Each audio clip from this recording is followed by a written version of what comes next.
Good evening, everyone. Thanks for joining us here on Live Impact News on WCNC Plus. I'm Vanessa Rufus. I'll be your host for the next 2 hours.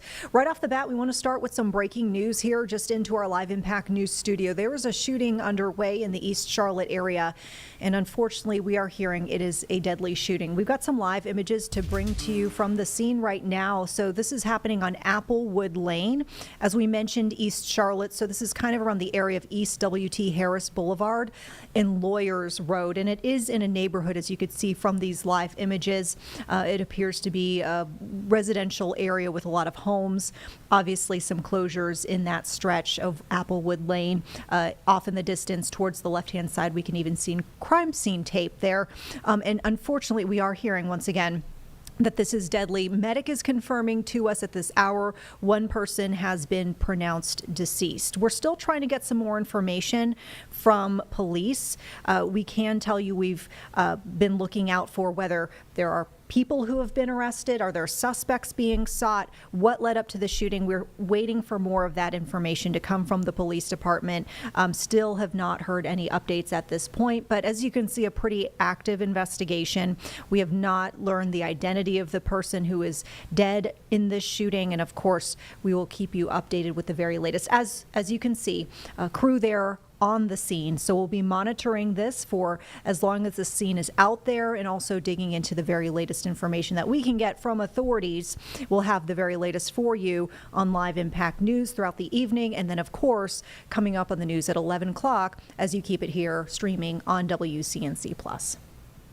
Okay, with that, let's turn back to another topic that will be a story that you will also see on WCNC Plus as the 11 o'clock hour rolls around and our late evening news comes on. I want to bring in our Tradisha Woodard, who has been working on a story for us tonight and is joining us now here in the Live Impact News studio. So Tradisha, thanks so much for taking the time. Absolutely. Thanks for having me. So you've been doing some interviews today, and this is related to a potential wedding photographer scam? That's correct. A local wedding photographer has basically been from Georgia, New Jersey, Greenville, Greensboro, just basically targeting these young couples who are looking to tie the knot and getting deposits and saying, oh, well, I can't make it, or blocking their numbers altogether. But after doing some research, we found out that she actually lived in Stanley County. And we have some incident reports from Stanley County. So a lot of couples just breaking down the heartbreak, right? A lot of them having to push back those wedding dates because it's just been a lot of chaos.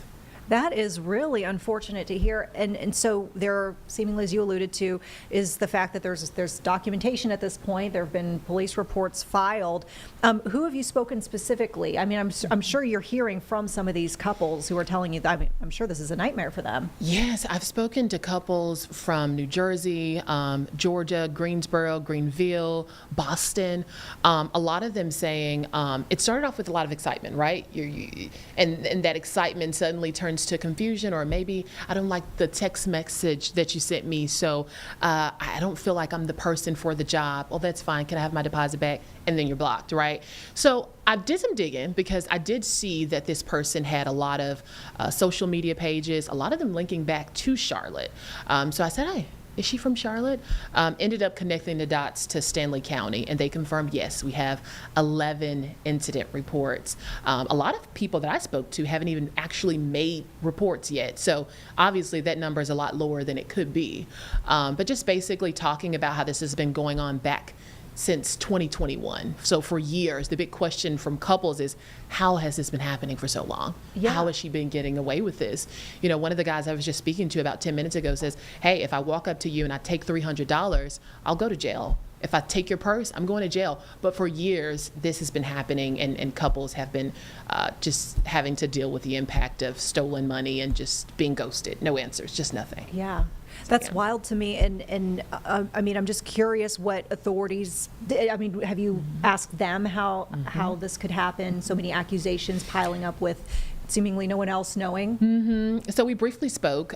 She said it's been happening for quite some time. She doesn't believe that the woman is still located in Stanley County. She did confirm that the North Carolina SBI is now taking over the case as of 8 weeks ago. So it's out of their control at this point, and they're giving it over to state officials to figure out what happens next. And a lot of families obviously hoping that something happens sooner rather than later as she continued to find more victims. Yeah. I mean, I'm not sure, specifically why they would have handed it over to state, but I feel like with all of the different locations of perhaps the couples, this is seemingly a much larger issue than Stanley County. And she seems like she's shuffling around a lot, so I'm not sure if that has anything to do with why it's so hard to catch this person. But obviously a lot of couples, it's made a big impact in plans they had. So a lot of them having to push their dates back, a lot of them having to spend additional money to find somebody else to do the job. So they're not happy, and they're trying to prevent this from happening to someone else. Wow. All right. So as far as your piece tonight, you'll be putting that together for the news at 11. I'm guessing there's probably going to be a follow-up at some point, or there's some loose ends you're hoping to tie up? Yeah, I hope so, because I think one of my biggest questions was, how has this been happening? The lieutenant that I did speak with at the sheriff's office wasn't able to give too many details, because she kind of talked about how she was in meetings and how it was kind of out of their hands. But I really want to dig a little deeper into when it was in your hands, right? What did that process look like? Because we confirmed that she lived in the county at the time, even though a lot of the incident reports were coming from out of state. Does that have an impact on the decisions that's being made? Just a lot of questions up in the air right now, so hopefully we can get some answers. But coming up tonight at 11, we will flesh out the different personal stories of these couples. We're going to dive a little bit into some of those incident reports, and just the message from couples about moving forward. Make sure you do your research before you give out your money. Yeah. Really impactful stuff. All right, Tradisha, thank you so much for joining us here on Live Impact Absolutely. News, and of course, we'll see you at 11. Thank you. All right. Folks, a big headline on a national scale for us today. Of course, some activity happening in the House. So we actually talked about this for a little bit in our 3 o'clock hour of streaming here on Live Impact News, but we're going to revisit it, because even though we are getting into the evening hours, House Republican leaders are still kind of scrambling here to try to get this sweeping bill that gets President Trump's agenda across the finish line done. There are some holdouts we mentioned that are in the Republican Party. This is all over this big sweeping bill, multi-trillion-dollar domestic policy measure that essentially is being called the One Big Beautiful Bill. And so we've got those discussions that are still underway, and we talked about this before. House Speaker Mike Johnson is really hoping to get this across the finish line by Memorial Day. So the clock is ticking here. Let's listen in live to some of the dialogue that's happening. Security. And the fact that we can't agree on this amendment, that everyone in the administration, especially when you're enabling people from DOJ to have access to some of the most sensitive personal data of all Americans, right, from red and blue states across the country, whether it's HUD or the VA or the IRS, we should have some level of cybersecurity awareness and training for those individuals. So I thank the Congresswoman for her leadership on this issue, and it should be something that should have bipartisan support, and I thank you for raising it as well. Thank you very much. And once again, we aren't hearing any Republicans complain about any of the kind of transgressions that would have normally had an outcry, a bipartisan outcry. But with that, Mr. Chairman, I yield back. Gentlelady yields back. Now I recognize Mr. Scott. Thank you, Mr. Chairman. And there are legitimate differences of opinion on different issues. Many of my friends are Democrats. I travel with them overseas. We have different ideas about how to solve the same problem. So there are legitimate questions, differences about how we would handle the issues. But I can tell you, as someone who's in the rooms where there are no telephones, where we're dealing with the cybersecurity-related issues, there's no breakdown on the cybersecurity right now. There's just not. So we can have our debates and our differences of opinion, but I can tell you this. The administration is committed on cybersecurity, just as I believe the previous administration was committed on cybersecurity. And it's just a we have differences of agreements on other things, but that's the one that I've listened to that I think that accusation is just, as someone who's in the room, I very much think that's a false accusation.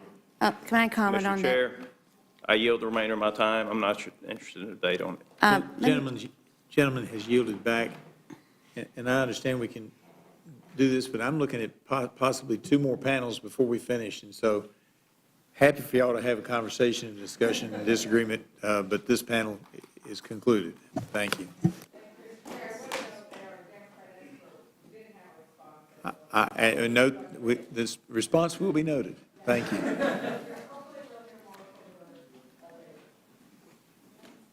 Now, what we've been trying to do is when I start calling off the names for the next panel, it'll be starting on this end with chair number 1, Mr. Khanna, Ms. McClellan, Mr. Courtney, Mr. Frost, Ms. Brownlee, Mr. Magaziner, Mr. Garamendi, and Ms.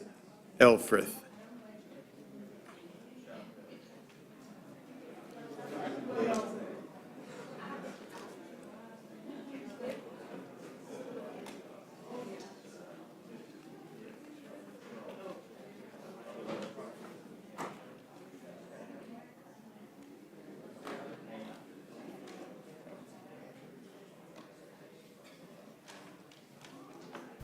All right, until we start to see any more action here in the House, we will pivot to another story that we've been watching for you today. Of course, anything big happening on the House front, we'll take you back here on Live Impact News on WCNC Plus. But we wanted to take you to this earlier meeting with the president, and it was a pretty tense meeting here between South African President Cyril Ramaphosa and it regards the decision to admit white South Africans as refugees and some claims that the president made. So let's go ahead and listen into this earlier meeting between the two, and we will bring you back, of course, as any big breaking news develops here. Number, which wouldn't have allowed her to qualify and scam the government. So I don't know. I think she's very bad for New York, but I really don't know too much about it. But I appreciate the question. Thank you very much. Yes. Mr. President, what's it going to take for you to be convinced that there's no genocide? Go ahead, please. Thank you, Mr. President. So May 25th will be the celebration of Africa Day, which pretty much a lot of celebration will be taking place around the world, including here in the United States. What is your message to the entire African continent, African people, in this important occasion? Well, I want to see peace, and I want to see happiness. I want to see health, and you have incredible land. There's tremendous value. A lot of countries don't have that value in the land, the value you have. We have a situation, I think you probably heard about it. We've done through some very talented people, helped settle a war that's been raging for years, Rwanda and the Congo. And I think we've done it. Believe it or not, I think we've done it. And could you just say a few words about that, my friend? Yes. A couple of weeks ago, the two parties signed a declaration of principles in which they've agreed on the way forward. And they have both submitted their draft peace agreements, and we have put together one that incorporates both of their suggestions, and we've given it to them. So we're in the process of finalizing this peace agreement. Right? Looking very good. We have to thank you for even those efforts, because the African continent, particularly SADC, our Southern African Development Community, has for years been seeking to foster peace in the Democratic Republic of the Congo. So all efforts, including those from outside the continent and inside the continent, are really worthwhile. We are removing our troops from there so that peace can then prevail in that whole area. And we hope that with the support of the international community, we will really have peace in that area. It's so vital, it's so important for the whole region. Well, we sent our people there, and I think we did a very good job, as headed by my friend, and that was great. That was great. I mean, I'm just hearing phenomenal reports, because all I'm hearing is death, and they're chopping heads off, and it's horrible over there. And it was really brave of you to go there, and I really appreciate it. And it looks like we have something very, very substantial. We also talked about trade with them in terms of rare earth and all, but really more for it's like if you take a look at what we just did with Pakistan and India, we settled that whole thing, and I think I settled it through trade. We're doing a big deal with India, we're doing a big deal with Pakistan, and I said, what are you guys doing? Somebody had to be the last one to shoot. But the shooting was getting worse and worse, bigger and bigger, deeper and deeper into the countries. And we spoke to them, and I think I hate to say we got it settled, and then 2 days later, something happens, and they say it's Trump's fault. But Pakistan has got some excellent people and some really good, a great leader. And India is my friend, Modi. Modi? And he's a... Mutual friend? Yeah, he's a great guy. And I called them both, and we just did something good. We're trying to settle Russia, Ukraine. We spoke with President Putin for 2.5 hours the day before yesterday. I think we made a lot of progress, but that's a bloodbath. 5,000 people are being killed a week, 5,000 soldiers a week, not including people in cities and towns that are also being killed. So we're trying to help. And it doesn't affect us. It's not our people, it's not our soldiers, it's Ukraine and it's Russia, but if we can save 5,000 souls, we'll do it. You know, we're pretty good at it. But that's a bad situation. That is a really bad situation. Well, you'll recall when President Zelensky was coming to South Africa, that's when I spoke to you. That's right. We both agreed that we need to push the peace message so that there can really be peace. And we've been involved in the Ukraine-Russia conflict for quite a while through my Minister of State Security here. We've been dealing with them, the exchange of children who were taken away, going through names and addresses and all that. So we've been invested in that whole process as well. And the moves that you are making are fully supported by us because we would like to see the end of that war. That's true. I called Zelensky, and they said, he's in South Africa. I said, what the hell is he doing in South Africa? He was talking to us. We got to speak. I said, that's a strange one. I said, what are you doing in South Africa? Yes. That's a strange one. He's trying to make peace. We taking him. You know, we were lucky because we had the great Nelson Mandela, who taught us how to create peace, to make peace. So we were imparting some of those lessons to him, some of those learnings, and I specifically mentioned to him that this is how Nelson Mandela taught us that when you want to have a peace in a country, do it on an unconditional basis and sit down and talk. And that's precisely what I'm sure he's going to heed. Well, we're going to see what happens with that one. It's there's a lot of hatred. Yeah. There's a lot of death. It's a bloodbath. It is. Unfortunately. I get the satellite pictures of that field, of that killing field. Mm-hmm. You never saw anything like it in your life. It's horrible. It's a horrible thing that goes on, but I think we've made big progress. Yeah, please, go ahead. Thank you, Mr. President. Gaza No, not yet. Is it me? I wanted to ask Mr. President, what is that? Yeah, from South Africa. What are you expecting on the ICJ case? Are you expecting South Africa to drop that? Is that what you try to read? On which case? The ICJ The International case Criminal Justice. International Criminal Court. I don't expect anything, to be honest. I really don't. I don't know. It's they've got a case. There's a lot of anger there, tremendous anger. I don't expect anything. We'll see what happens. We'll have a ruling, and who knows what the ruling is going to mean. Yeah. On that subject of Gaza, Mr. President, are you going to be speaking to Prime Minister Netanyahu about Israel's renewed offensive there? There's been a lot of concern from European countries. The Pope has expressed concern. Are you going to be asking Prime Minister Netanyahu to tone down the offensive in Gaza, to let more aid in? Was that a question or a statement? It's a question. This guy's, you never change. Mr. President, this time, what will it take for you to be convinced that there's no white genocide in South Africa? Well, I can answer that for the President. It's for him. No, seriously. I'd rather have him answer. Yeah, I'd rather answer. It will be. Our president will respond to you. Yeah, let me. Thank you, Mr. President. It will take President Trump listening to the voices of South Africans, some of whom are his good friends, like those who are here. When we have talks between us on around a quiet table, it will take President Trump to listen to them. I'm not going to be repeating what I've been saying.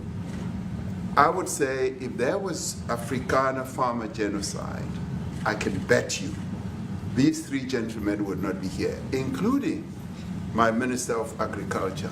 He would not be with me. So it'll take him, President Trump, listening to their stories, to their perspective. That is the answer to your question. But, Mr. President, I must say that we have, wait. We have thousands of stories talking about it, and we have documentaries, we have news stories, and that. Is Natalie here, somebody here to turn that? I could show you a couple of things, and I have to, it has to be responded to. Yeah, sure. Let me see the articles, please, if you would, and turn the lights down, and just put this on, it's right behind you. Johan. There's nothing this parliament can do. With or without you, people are going to occupy land. We require no permission from you, from the president, from no one. We don't care. We can do whatever you want to do. Who are you to tell us whether we can occupy land or not? We are going to occupy land. Yeah. South African occupy land. That's who we are. We don't want to do. Can we withdraw my membership from this useless parliament? Yes, honorable member. Must never be scared to kill. And revolution demands that at some point there must be killing, because the killing is part of a revolutionary act. Shoot to kill. No answer. Kill the poor, the farmer.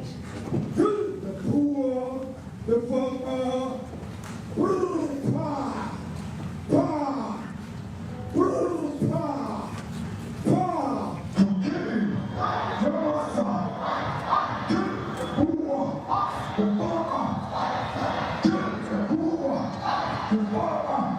The mayor of D-Day in PE is a white man. So these people, when you want to hit them hard, go after a white man. They feel a terrible pain because you have touched a white man. Not because Mashaba and Sodi will not be touched. They will be touched, no one. But we are starting with this whiteness. We are cutting the throat of whiteness. Shoot to kill. No answer. Kill the brewer, the farmer. Kill the brewer, the farmer. Pa, pa, pa. Shoot to kill. No answer. Kill the brewer, the farmer. Kill the brewer, the farmer.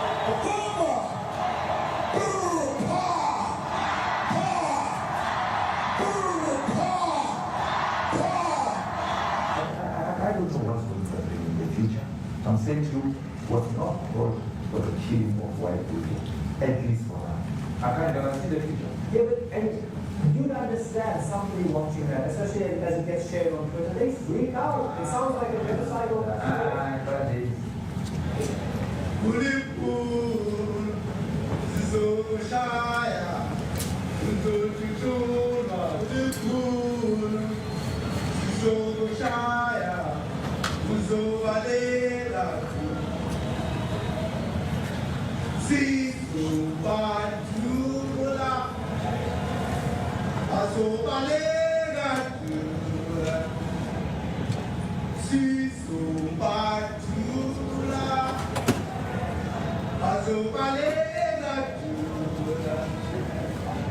who will expropriate land without compensation, whether they like it or not. If they object, they can seek refugee in America.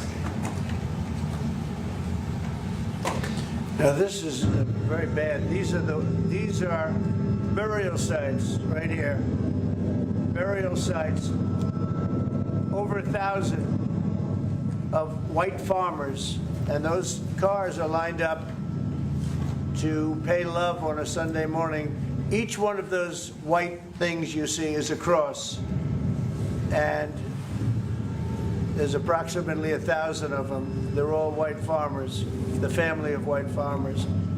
And those cars aren't driving, they're stopped there to pay respects to their family member who was killed. And it's a terrible sight. I've never seen anything like it. Both sides of the road, you have crosses.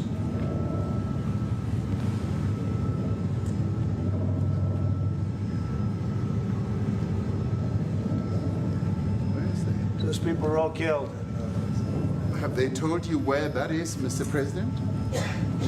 No, I'd like to know where that is, because This I've never seen. But, okay, I mean, it's in South Africa, that's where. we'll need to find out.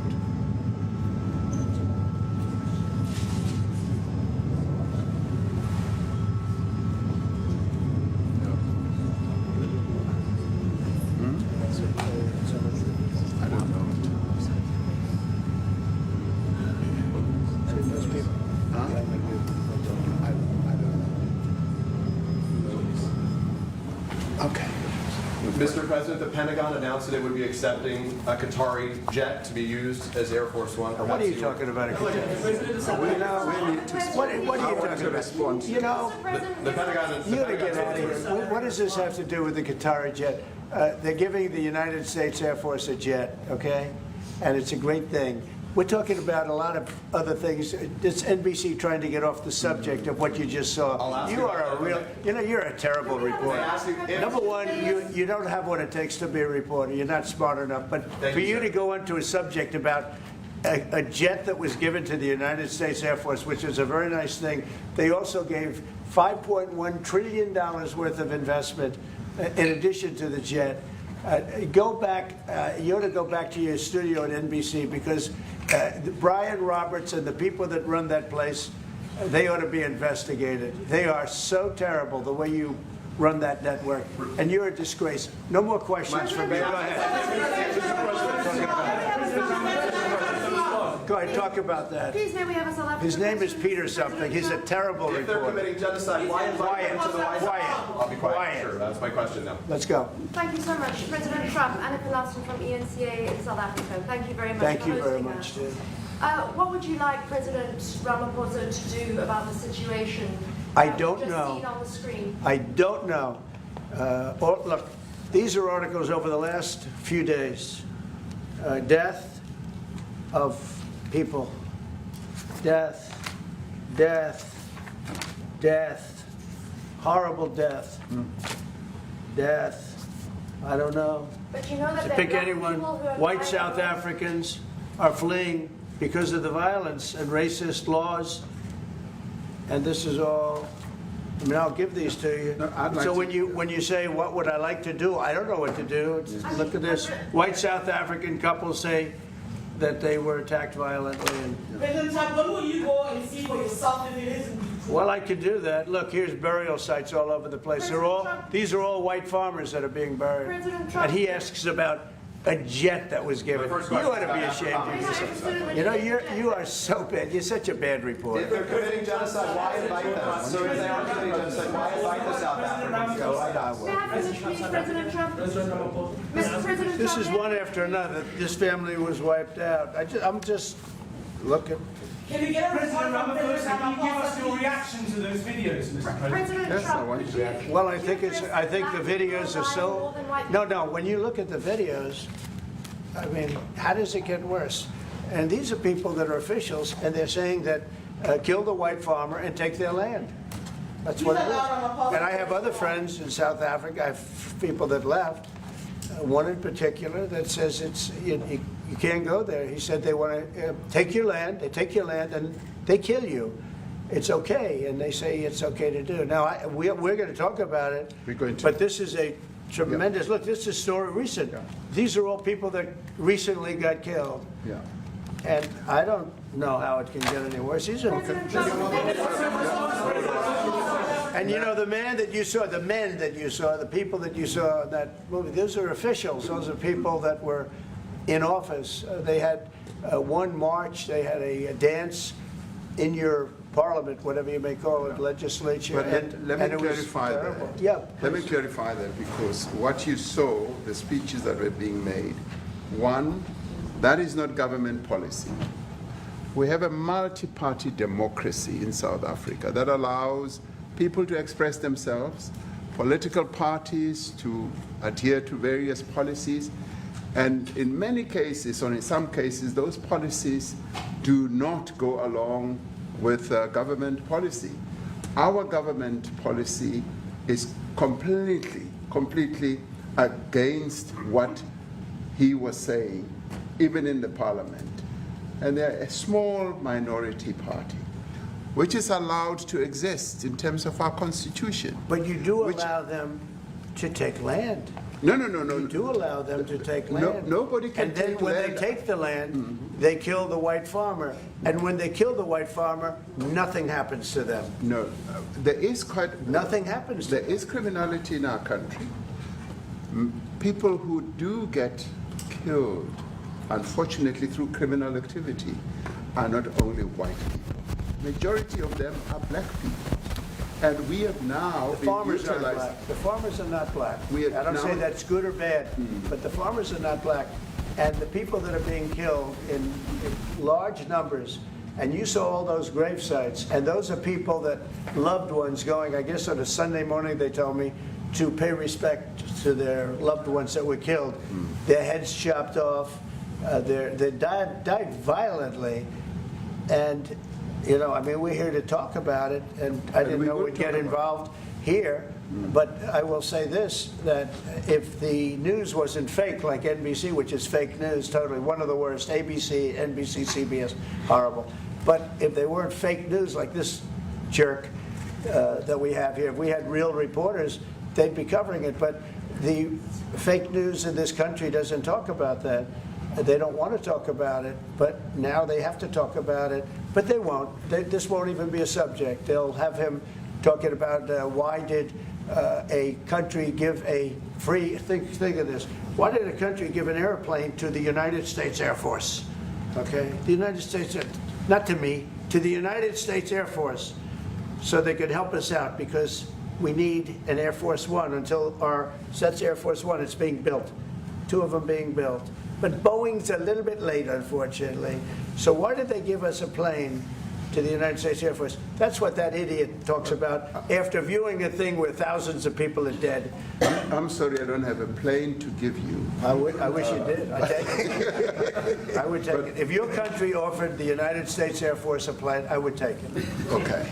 But coming back to this issue, which I really would like us to talk about, and talk about it very calmly. We were taught by Nelson Mandela that whenever there are problems, people need to sit down around a table and talk about them. Well, there are and this is precisely what we would also like to talk about, including, of course, trade matters, investment matters. So the issues that concern you as the United States. Those are all recent. Those are all deaths. Yeah, in many ways, I mean, one should say you are a partner of South Africa, and you are raising concerns. And these are concerns that we are willing to talk to you about. Let me just add quickly, you know, the criminality that we are experiencing in our country needs quite a lot of technological capability. And in one of our areas in South Africa, we're using US technology, which is able to, in many ways, identify where shootings are happening and all that. And I'd like to talk about that, because there is support that we can get from you as the United States to help us deal with all these acts of criminality. And that is what I believe partnership is all about. And we are here as a partner so that we can help each other whenever there are challenges. So I'd like us to discuss it, and of course outside of the media, so that we sit down and have a really good discussion that will lead to good outcomes. Are there any other further punitive measures that could be in place should you not be satisfied that South Africa is fixing some of the very bad things, in inverted commas, that you tweeted are happening? Well, there are a lot of bad things happening in many countries, but this in particular has been very, very bad, very bad. And because of, we're going to have the whole world watching in another short period of time, because you have the G20, and that's a big deal. And it seems like, I want you to look good. I don't want you to look bad. Very good. But we have hundreds of people, thousands of people trying to come into our country because they feel they're going to be killed and their land is going to be confiscated. And you do have laws that were passed that gives you the right to confiscate land for no payment. You can take away land for no payment. I want to clarify that, because we have a constitution. Our constitution guarantees and protects the sanctity of tenure of land ownership. And that Constitution protects all South Africans with regard to land ownership. However, we do say, because we've got to deal with the past, the government, and as your government also has the right to expropriate land for public use. And you're doing that. And we've never really gotten underway with that, and we are going to be doing you're so. You're taking people's land away we have not. from them. We have, and those people, in many cases, are being executed. No. They're being executed. And they happen to be white, and most of them happen to be farmers. Mm-hmm. And that's a tough situation. I don't know how you explain that. How do you explain that? They're taking people's land away, and in many cases, those people are being executed. And in many cases, it's not the government that's doing it. It's people that kill them and then take their land, and nothing happens to them. But we have thousands of people that want to come into our country. They're also going to Australia in a smaller number. But we have thousands of people that want to come into our country, and they're white farmers, and they feel that they're going to die in South Africa, and it's a bad thing. Yeah, please. First, what can South Africa do? What concessions would you like to see them make to improve relations with the United States? Then I have one more for President Ramaphosa afterwards. Well, you know, we just spoke about, I got them a very, very complex machine, 150 of them, when I was asked by the president if he could help. Yes. And I did that. And, you know, I have great feeling for all countries. Look, I deal with all countries. But I have a great feeling for South Africa because I have friends. I have a couple of friends, a few friends here today. But I have many friends from South Africa. But many of those friends are not, they can't go back. I have, Elon is from South Africa. I don't want to get Elon involved. That's all I have to do, get him into another thing. But Elon happens to be from South Africa. This is what Elon wanted. He actually came here on a different subject, sending rockets to Mars, okay? Yes. He likes that better. He likes that subject better. That's right. But Elon is from South Africa, and I don't want to talk to him about that. I don't want to. I don't think it's fair to him. That's right. But I will say that people are fleeing South Africa for their own safety. Their land is being confiscated, and in many cases they're being killed. And that scene of, you see how many crosses they have. Those crosses, that's a dead person in every one of them. And those trucks or cars are paying their respects to all of those dead people on a Sunday morning. That's a rough thing to explain away. And the problem we have, and the way, you know, a correct and a fair media exposes things. But we have a very corrupt media. They won't even report this.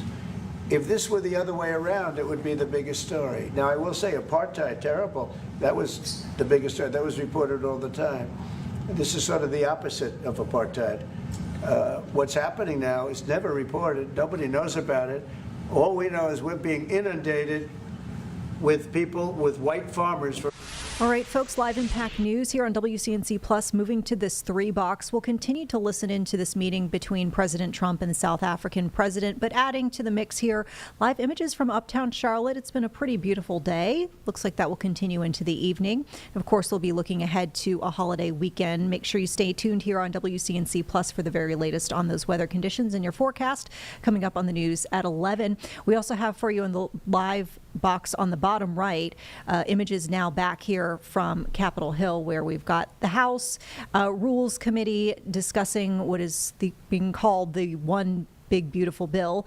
We mentioned that has a unofficial deadline of getting across the finish line of Memorial Day. So we expect some of these discussions to continue late into the evening. Just one point of mention here, since we did hear the president reference in his discussions with the South African president, some of the imagery that they had showed, which the president said he was using as evidence of a genocide against white South Africans who we know that they have now been admitted as refugees into the United States. He talked about white crosses that were on the side of a highway. We did want to point out that that clip has been debunked, as not being real burial sites for white farmers. We did want to point that out and fact check that for you here on Live Impact News. Apparently this video was made in September 2020 during a protest against farm murders after 2 people were killed on a farm, and the crosses did not mark actual graves. And at the time, the wooden crosses were basically explained to reporters at the time. They were representing farmers who had been killed over the years. But we just want to clarify that those were not burial sites for white farmers. Let's listen back into this meeting with the president and South African president. That the 2 individuals that are in that video that you've seen are both leaders of opposition minority parties in South Africa, Mkhonto weSizwe under Mr. Zuma and the economic freedom fighters under Mr. Malema. Now, the reason that my party, the Democratic Alliance, which has been an opposition party for over 30 years, chose to join hands with Mr. Ramaphosa's party was precisely to keep those people out of power. We cannot have those people sitting in the union buildings making decisions. And that is why after 30 years of us exchanging barbs across the floor in Parliament and trying to get one over on each other, we've decided to join hands precisely to keep that lot out of government, because the day they get in to the doors of the union buildings in South Africa or control of our Parliament, that's what you're going to see. And that is why this government, working together, needs the support of our allies around the world so that we can strengthen our hand, grow our economy, and shut the door forever on that rabble getting through the doors of the union buildings, because then South Africa's future would be. So you denounced that type of language in the video that you saw? Oh, yes. We've always done so. As government, as my own party, we are completely opposed to that. We, in 1955, adopted a document which said South Africa belongs to all who live in it. But why wouldn't you arrest that man? That man said, kill the white farmers, kill the white farmers. And then he danced, and he's dancing, and it's kill the white farmers. I think, I'm not sure, but I think if somebody got up in Parliament and started saying kill a certain group of people, he would be arrested very quickly. That man is going all over South Africa, and that's not a small party. That was a stadium that holds 100,000 people, and I hardly saw an empty seat. That's a lot of people. That's a lot of representation. And those crosses, we have dead white people, dead white farmers, mostly. And you take a look at Australia. They're being inundated, and we're being inundated with people that want to get out. And their farm is valueless. It's valueless. And they just want to get out with their life. And this is a very serious situation.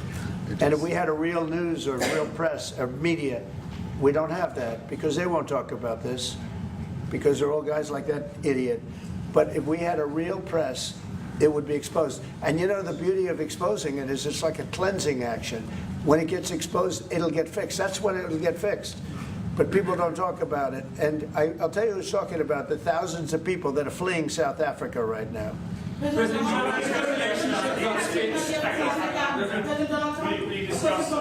discuss USAID, the devastating impact the cuts are having across the African continent? Yeah, well, it's devastating, and hopefully a lot of people are going to start spending a lot of money. And I've talked to other nations. We want them to chip in and spend money too. And we've spent a lot, and it's a tremendous problem going on in many countries. A lot of problems going on. The United States always gets the request for money. Nobody else helps, as you know. Europe doesn't help. Europe hasn't given anything. All they do is sue our companies. You know, they sue Apple, and they sue all of our companies. Apple had to pay $17 billion on a nonsense lawsuit. Very unfair. But we're going to always be there to help. President, is Sherwin Rice with South African Broadcasting. If this Afrikaner resettlement issue is resolved, you're going to go into a room after this, you guys are going to talk. If it is resolved, what is the potential for the future-looking relationship? It's fantastic. It's got to be resolved. It should be resolved. It's a little bit bad when you see a stadium with 100,000 people in it, because that means it's more than just a little movement. It's a pretty big movement in South Africa. So it has to be resolved. It'll be the end of the country if it's not resolved. But is there potential for the relationship moving forward? I hope so. That's why I'm here. Yeah. I mean, I'm not here for my health. I'm here to see if we can do something. No, I'd like to see. I have friends.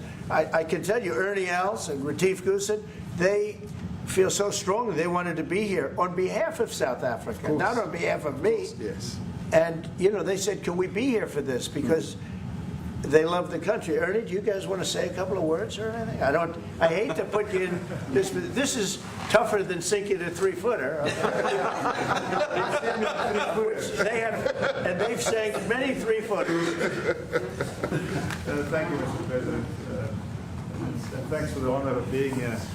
We've known each other a long time. We have spoken.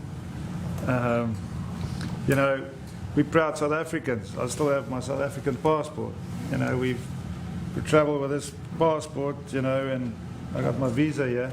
So, you know, but we want to see things get better in our home country. That's the bottom line. It's been 35 years since the transition. President Ramaphosa was right in the middle of the transition time in 1990 and before that.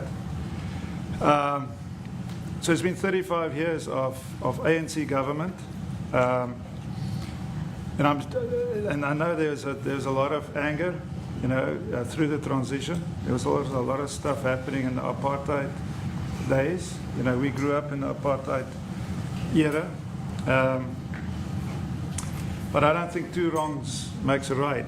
You know, President Mandela, when he came out of prison for all that time, didn't come out with hatred, you know, and really unified our nation through sport. You know, we won the Rugby World Cup in '95. 4 times. We won the African Nations Cup, soccer. You know, we won some majors as golfers and so forth. So what I'm trying to say is, you know, this has been a long time coming. That's why we really wanted to meet you, meet the administration, and see our way forward, because we still want to see our country flourish. You know, we've got some great things going on. Business is getting involved with government. Farmers are getting involved in local municipalities, trying to rebuild some of the infrastructure that's been decaying for a long time. So there's a lot of coexistence going on and help from a lot of areas. But I feel we need the U.S. To push this thing through. We've got a great ally if we can have the U.S. It's always been an ally of South Africa for a very long time, even in the days of the war, you know, up in Angola. You know, you guys helped us. So very important for us to have your support and, you know, get the change we need. Boy, did you do that well. He might have done that even better than he plays golf, which is almost impossible. Johan, please. Sorry, Mr. President, if you had to weigh all of those tapes properly, you will see I'm the biggest target of that rabble-rouser. Number one for over 10 years, Mr. Malema. In fact, the first time I met him, he was in the youth league with that gentleman, and look how he's changed. Right. We have too many deaths, but it's across the board. It's not only white farmers, it's across the board. And we need technological help. We need Starlink at every little police station. We need drones. I actually got drones donated for the peace parks to stop elephant and rhino poaching. And his predecessor stopped the importation because he said the United States would spy on us. I mean, US basics, the ridicule. So if you can help us. Remember, sir, you and I lived in New York in the 70s. We never thought New York could be what it became. 2 commissioners, a tough mayor. We need your help to stop this awful killing. But it's across the board. Ernie's right now building a house in George. I'm building 3 cottages for my grandchildren on a farm outside Graaff-Reinet. I often go to bed without locking the door. And we have a serious problem with illegal aliens who stream across the border. And if you really look at our statistics, a lot of these murders, firstly, it's unemployment and illegal aliens. And then I met Vice President Vance many years ago at Charlie Rowe's show. And my wife loved his book. And she reminded me this morning that you emphasized the devastation that occurs when big companies leave towns and cities, and there's a culture of dependency that develops. And I remember you discussing it. Now that's our problem. If we don't get our economy to grow, the culture of dependency and the lawlessness will increase. I've again been against apartheid all my life, and I'm their #1 target. Please just Google my name and Malema. You'll see it, sir. Yeah. He marched on the farm. But the crime is bad. The crime is terrible, sir, but Mr. Steenhuisen won't admit to it, but he runs the Western Cape, where I live. And the biggest murder rate is in the Cape Flats. Gangs. We've got gang warfare, like your M33, whatever these guys. We've got the equivalents there, but we need your help, sir. And we need Elon technology. Well, one of the real areas of support is really in investments. We've got to grow our economy, because through growing the economy, we're then able to create more jobs. Because crime really thrives where there is inequality and unemployment.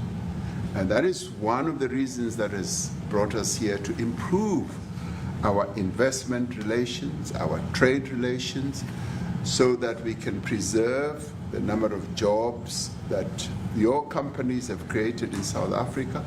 By virtue of what we export to you, we are able to create up to 500,000 jobs in the auto industry, in the agricultural industry, and a number of other industries, mining, where we export things to you. And we also know that as South African companies invest here, you are also able to create jobs. So it's a mutually beneficial relationship.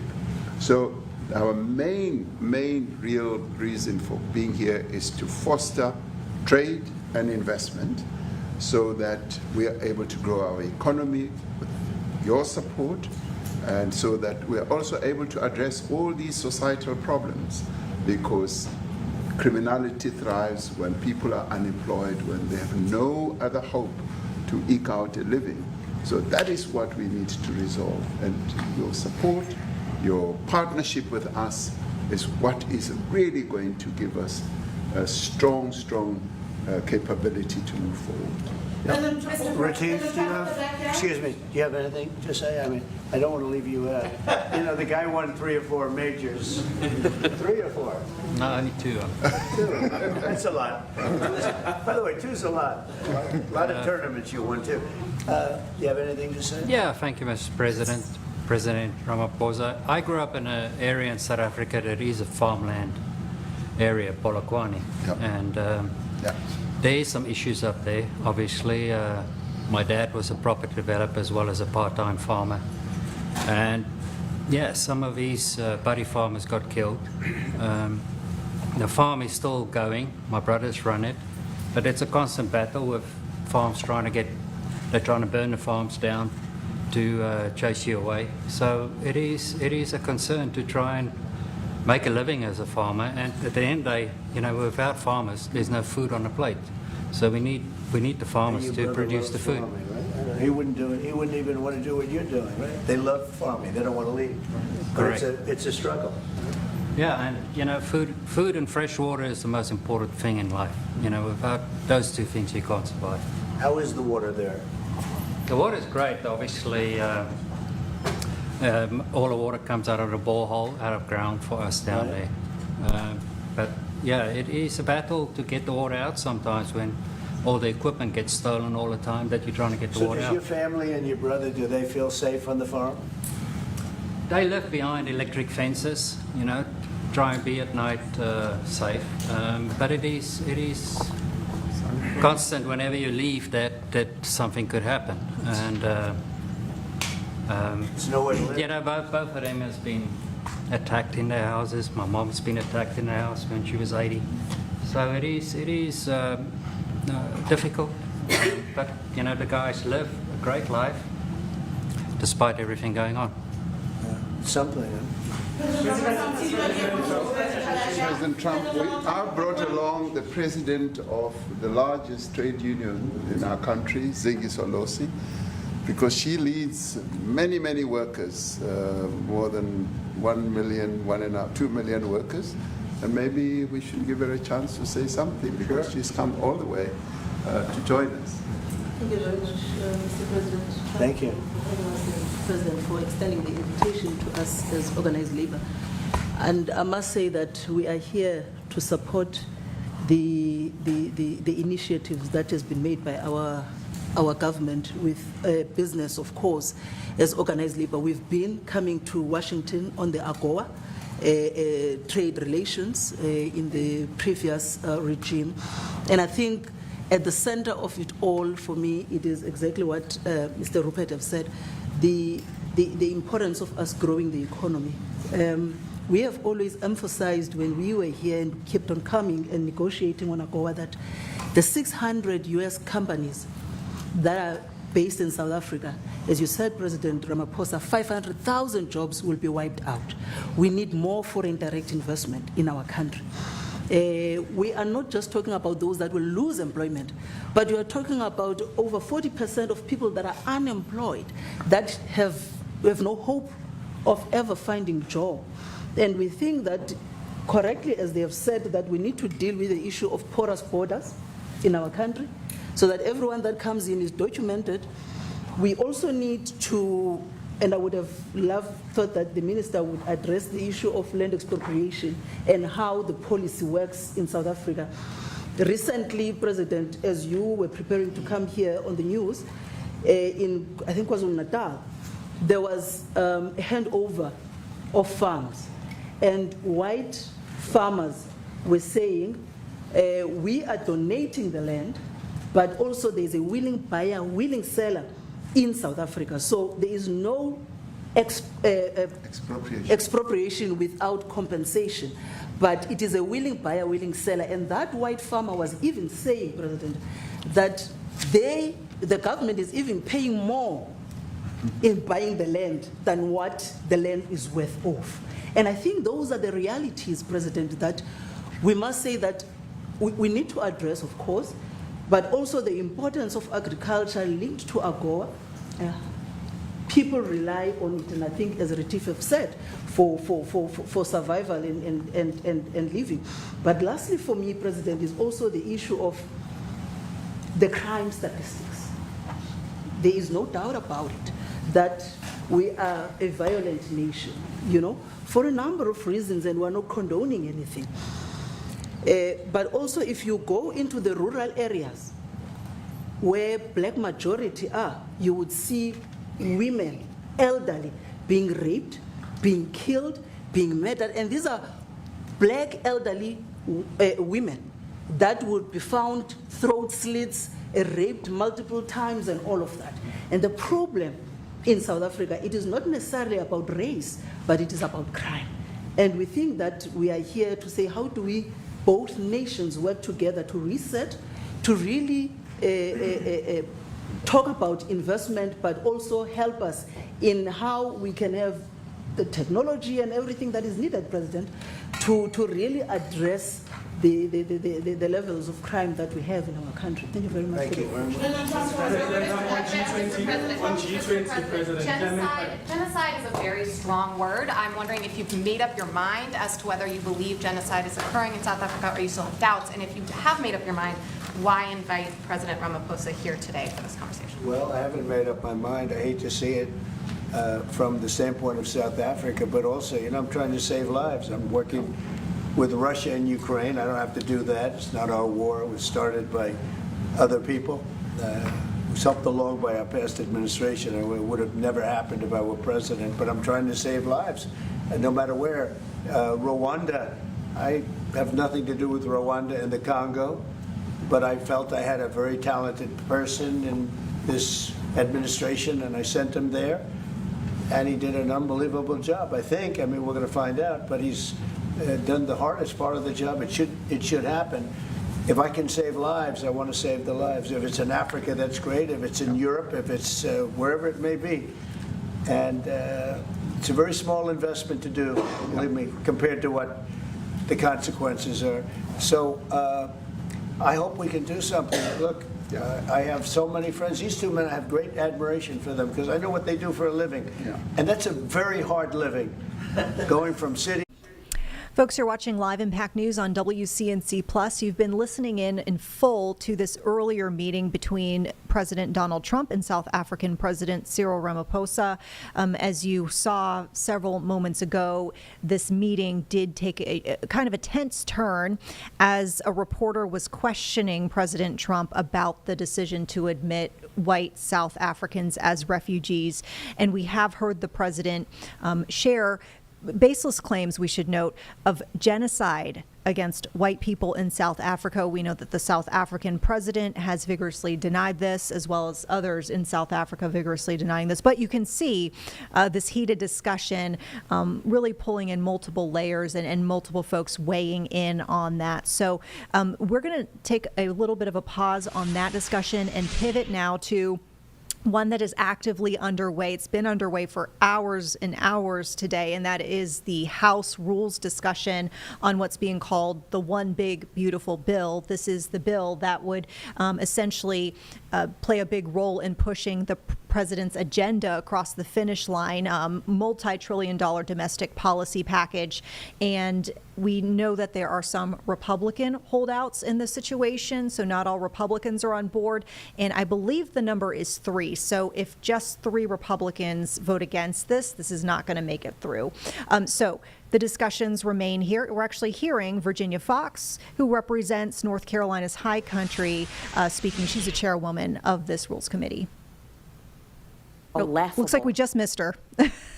Bill, beautiful. And I'd like to replace that word with trash. It's a trash bill, and here's why. It's a bill that threatens $300 billion in cuts to food assistance. It's a bill that puts health care further and further out of reach for nearly 14 million people. It's a bill that will make it so that families have to choose between putting food on the table or filling a prescription. It's a bill that does nothing to lower costs or address the housing crisis. Madam Chair, I came here today to try and make this trash bill just a little bit better, to try and protect my constituents from its harmful cuts. But I have little faith that the authors of this trash care enough about the American people to do it, especially since this committee tried to do it in the middle of the night. And as my Democratic colleagues have shown us today, sunlight is the best disinfectant. You see, this isn't the first time I've tried to make this bill better, and it wouldn't be the first time that my Republican colleagues chose to put billionaires over their constituents and mine. I first introduced these amendments in the House Financial Services Committee, and they were voted down by my Republican colleagues. My amendments are aimed at protecting Americans and making life more affordable. And you would think members on the Financial Services Committee would be down for that. You would think all members would be down for that, Madam Chair. So now I ask my Republican colleagues on this committee, are you? Are you willing to protect our students and our families? Are you willing to make health care more affordable and more accessible? Are you willing to lower costs for your constituents? And if so, I look forward to you supporting my amendments. Instead of cutting food assistance for students and families, I'm trying to make sure that when they take out loans, they will be protected from predatory lending and unfair practices. Instead of ripping away access to health care, I'm trying to lower health care costs by capping out-of-pocket costs. Instead of taking seniors and taking food off of their tables. I'm supporting an effort from my colleague, Congressman Jonathan Jackson, to strike the section of the bill that would expand work requirements for seniors on SNAP. And instead of increasing costs on those struggling the most in an effort to make the rich richer, I'm fighting to lower costs for my constituents and all Americans. Madam Chair, I brought the data. Let me tell you what the numbers look like. In your district, 201,000 people will lose health care because of this bill. That's 27% of your constituents. In Rep. Fishbach's district, it's over 165. Rep. Norman, 148,000 people will lose health care in his district. Rep. Roy, 56,000 people use SNAP to feed their families. And in Rep. Houchin, it's 54,000. Over 83,000 kids get health care through Medicaid in Rep. Langworthy's district. And Rep. Scott is 124,000 kids. In Rep. Jacks, it's 88,000 kids. And in Rep. Griffiths, it's nearly 107,000. I know where my priorities are. It's with my constituents. And I'll be voting against this trash bill because I stand with America's children and America's families. Madam Chair, I respectfully urge you to do the same and get your colleagues focused on serving the American people. I yield back. Thank you, Ms. Bynum. Mr. Johnson, you're recognized for 5 minutes. Thank you, Madam Chair, Ranking Member. I know that meteorologically speaking, we are in springtime, but legislatively speaking, a dark, ice-cold winter has descended upon America. The biting, cold winds of MAGA are frozen hearts that shut off warmth and sustenance for the needy, the working poor and the poor, while they consort with the billionaires and millionaires who frolic in their warm mansions and on their luxury yachts in warm seas, never satisfied with the luxuries they enjoy for ease and comfort. The cold winds howl as MAGA rams through the House what Trump has commanded to be named the Big Beautiful Bill. It's the big, ugly GOP tax scam, which rips away health care from 14 million Americans, takes food away from 3 million people every month, and drives up the cost of everyday essentials with its tariffs, which is a tax paid by those same folks who are losing their health care and food stamps, all to hand massive tax breaks to billionaires like Elon Musk. With this bill, billionaires win and working families lose. And as House MAGA Republicans move to snatch food and health care from those in need just to pay for tax cuts for the wealthy, billionaire Donald Trump today accepted an obscenely expensive emolument, a $400 million luxury jet paid for by corrupt Middle Eastern sheiks. Madam Chairman, my first amendment would strike Section 70302 and restore federal courts' ability, when necessary, to hold government officials in contempt in cases where they violate a person's constitutional rights. We all know the reason Republicans added this section. Federal judges have issued over 150 court orders that block or pause the Trump administration's lawless and unconstitutional actions. Trump keeps losing in court, so Republicans want to rig the system so that Trump can ignore judges' orders against him. Without my amendment, this bill prohibits a court from enforcing the orders that it issues, turning courts into paper tigers. This bill says that unless you hand over a lot of money when Donald Trump and his administration violate your rights, they can just keep on violating them. It's one more way Republicans and the Trump administration want to trample on the rights of ordinary people who are not wealthy and do so with impunity. This country is built on the rule of law. The judicial branch is essential to ensuring that the violation of one's constitutional rights can be vindicated by the courts. That is why we need my amendment, so that any time Trump or a future president violates the law, Americans can go to court and stop it before any more harm is done. Because this country is about we the people, not about Donald Trump the king. And I also offer a second amendment which would allow funds to be used to provide lawyers for unaccompanied immigrant children.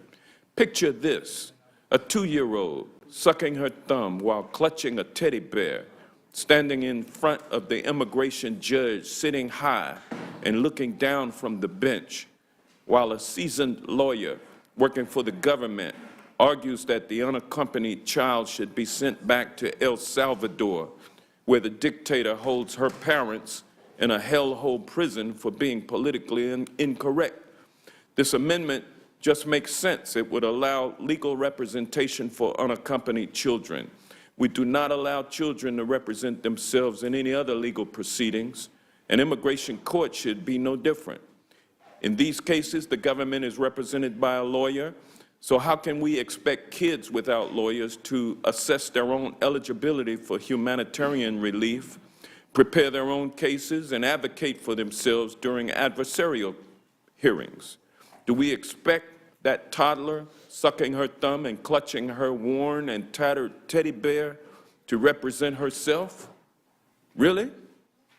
There have been long-standing bipartisan support efforts to provide counsel to unaccompanied children because Congress has realized for years that legal representation is essential to ensure that children have meaningful access to asylum and other protections. And with that, Madam Chair and Mr. Ranking Member, I yield back. Thank you, Mr. Johnson. Ms. Poe, you're recognized. Thank you, Madam Chair and Ranking Member McGovern. I want to thank all my colleagues who have spoken over the past 19 hours providing amendments to improve this big, bad, ugly bill. I come before you today to discuss my deep concerns with the legislation the committee is considering today and the amendments I have offered try to improve it. This bill is heavily skewed to give huge tax breaks to the wealthiest 1/10 of the 1% of Americans. Any tax cuts that Congress provide should favor the middle class and all other hardworking Americans, and this bill does not do that at all. This bill will cause New Jersey families to go hungry. Around 83,000 people in my district, the 9th district, including children, working parents, seniors, and veterans, buy food with SNAP. The SNAP cuts here will mean thousands of our neighbors won't be able to feed their families. The price tag in this bill is enormous, costing taxpayers $4 trillion. But instead of lowering costs and supporting families, it will make their day-to-day lives harder. This legislation includes massive cuts to Medicaid, which covers more than 1.7 million New Jerseyans, including over 1/3 of all children in the state. This bill could lead to 1 in 5 New Jerseyans on Medicaid losing their coverage. This means losing checkups, treatments for chronic diseases like diabetes, access to life-saving medication. Cuts to Medicaid will hit particularly hard mothers and families in our poorest communities. That is why I've offered an amendment to require states to provide 12 months of continuous health care coverage for pregnant and postpartum women who qualify for Medicaid and CHIP. My state, New Jersey, already provides this coverage. 2 out of 3 maternal deaths in America happens in the days following childbirth. Health care at this time means the difference between life and death. My amendment number 84 builds on the work of my colleagues, including Representative Robin Kelly and the Black Maternal Health Caucus. I am grateful for their leadership. This is a common sense provision. If you support women and working families, there is no reason to oppose this. I have offered 5 additional amendments to this legislation that will make air traffic safer and more reliable by preventing mass layoffs at FAA and NTSB, reduce flooding by increasing funding for clean water grants, ensure transportation improvements continue progressing by preventing funding cuts, improve public safety by making sure that FEMA grants continue without delays and unnecessary red tape. And finally, provide funding for transit and other infrastructure improvements to prepare for the World Cup in my district next year. Madam Chairwoman, I encourage the entire committee to rule these amendments in order. Thank you, and I yield back. Thank you very much, Mr. Landsman. You're recognized for 5 minutes. Thank you, Madam Chair and Ranking Member, all of you. This is a terrible bill. It's so terrible that I have amendments that will attempt to protect children's hospitals, rural hospitals, and Americans with cancer. That's how bad the bill is, that all 3 need protection. The bill, as you all know, would gut Medicaid by anywhere between $700 to $900 billion. That's 9 million Americans who will lose their health insurance. On top of that, another $360 billion in affordable care subsidies. That's another 5 million Americans who will lose their health care. Anywhere between $230 to $300 billion in food assistance. Millions and millions of Americans, mostly children, will lose food. And it adds trillions to our deficit, all to pay for tax cuts that overwhelmingly support the wealthiest people in this country and big corporations. When you rip health care away from millions of Americans, it means that some people will die. Kill the bill, not Americans. My First Amendment prohibits Medicaid provider taxes from being capped in any state where those caps would harm a children's hospital. I have in my district the second best children's hospital in the country. I don't want it to be negatively affected at all. 50% of its revenue comes from Medicaid. If this bill passes, it will demonstrably harm our children's hospital and the children and families they serve. The Second Amendment prohibits Medicaid provider taxes from being capped in states where rural hospitals will be negatively affected. I have in my district hospitals that serve rural communities. They will be decimated. And my Third Amendment inserts that in no case may a deduction, cost sharing, or similar charge be imposed under the state plan with respect to cancer care services. As you know, there is a new fee for low-income families. When they get treatment, they have to pay more money. This says if it's cancer treatment, they shouldn't have to pay. The fact that these amendments are being put forward suggests that this is a terrible bill. And there's a better way. We all want and will support tax relief for working people, middle-class families, farmers, small businesses. All that can be paid for by simply adjusting just a little bit the tax code for the wealthiest in this country and big corporations. A minimum billionaire tax alone, call it the Elon tax, would generate over $500 billion. Adjusting the corporate tax rate just a little bit, $1.3 trillion. You can do all of the tax relief for everyone that needs it without touching anyone's health care, messing with food, or touching the deficit. And we get a bipartisan agreement on waste, fraud, and abuse, the border, and this thing gets 350 votes. On the other hand, if you all move forward with this bill, as Senator Hawley said, it will be devastating to people, it will hurt people, some will die, and it is political suicide. Kill the bill. With that, I yield back. Landsman, Mr. Byer, you're recognized. Madam Chair and Ranking Member McGovern, all the committee members, first of all, thank you for being here. 19 hours and 20 minutes already. It's incredibly generous of you to do that. Madam Chair, I'm testifying on 4 energy amendments, which really are classically Republican amendments that I think any of my friends, Republican colleagues on Ways and Means could be introducing, because this bill is not just catastrophic for the future livability planet, but it's catastrophic for energy dominance, for economic growth, and for the stated Republican energy agenda.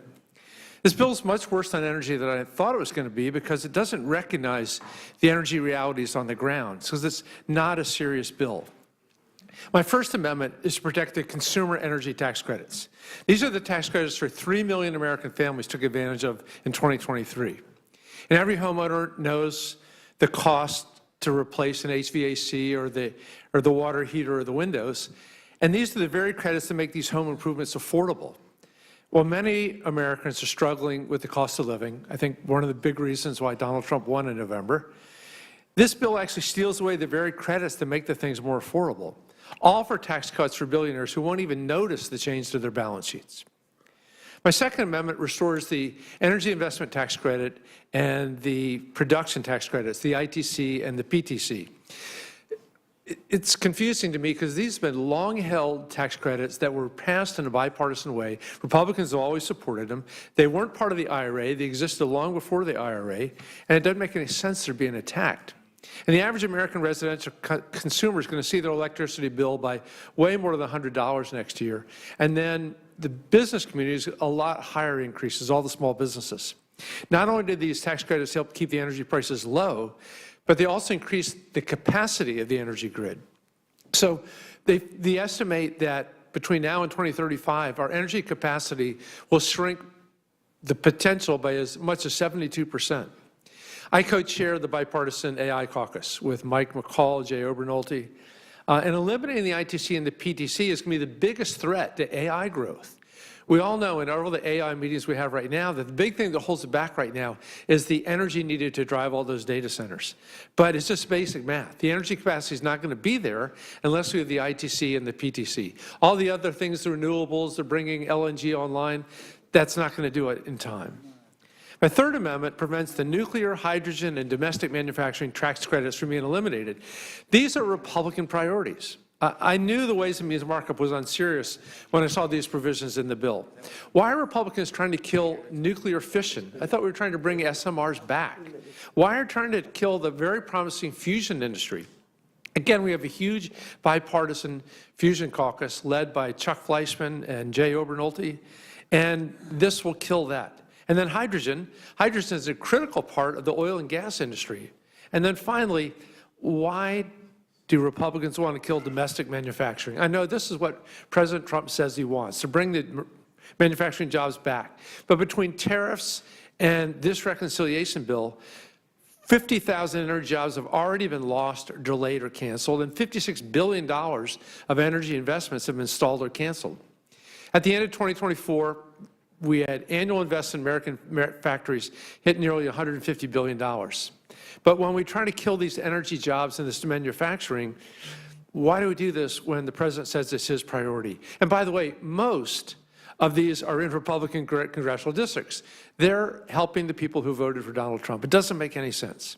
Instead, these actions are going to kill hundreds of thousands of good-paying jobs. They're going to send U.S. manufacturing overseas by eliminating the landscape that made domestic investment attractive. And not to mention the 45X tax credit, which is the bill that kills, that has been so supportive of the mining industry. And again, I can't understand why Republican friends are attacking the mining industry. Finally, my last amendment is to protect traditional Republican priorities that my friends on Ways and Means couldn't do behind the scenes, but I know that they were offering it. The first was to restore the transferability provisions. That was a Republican-led priority. The second is changing placed in service to the beginning of construction. Again, very business-friendly. Republicans tried to do it. And the third was to use an existing Republican proposal to amend the FEOC to make it more workable. All told, this bill is a disaster for energy dominance, which I understand the president said is his priority. The GOP is ripping away these energy credits from American families and stifling economic growth while blowing a $5 trillion hole in the budget, all to give it tax cuts for billionaires. It hurts most American families, especially those who voted for Donald Trump. And I encourage the Rules Committee to make these 4 amendments in order, and I yield back.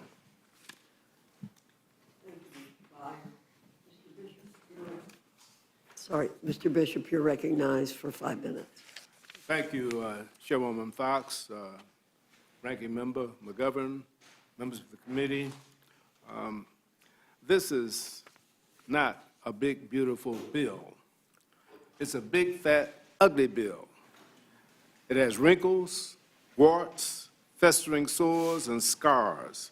And while Republicans are trying to put makeup and lipstick on, Okay, so folks, we will continue to listen in here on these House discussions on the so-called One Big Beautiful Bill. We'll expect these discussions to continue late into the evening and potentially in the next couple of days, depending on how a vote goes today. We do know that House Speaker Mike Johnson has indicated he would like to take this to a vote at some time this evening. But we wanted to turn the page now and talk about, I don't want to say a trend, but certainly a string of incidents that we've been seeing of a similar nature lately. And unfortunately, that is animal abuse cases, animal cruelty cases.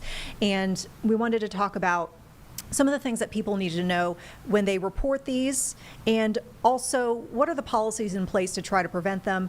Really a lot to dig into here. We have Jessica Andrews who's joining us. Jessica is with Anson County Animal Services Advocates, so y'all are really big in supporting the animal shelter essentially out there in Anson County, and pretty active as far as just being knowledgeable about animal welfare in our area. So thanks so much for joining us here on Live Impact News. Thank you so much for having me. Yeah, I mean, we decided that we wanted to chat with someone who'd had some insight on policies and reporting, just because we've had so many different cases of animal abuse lately.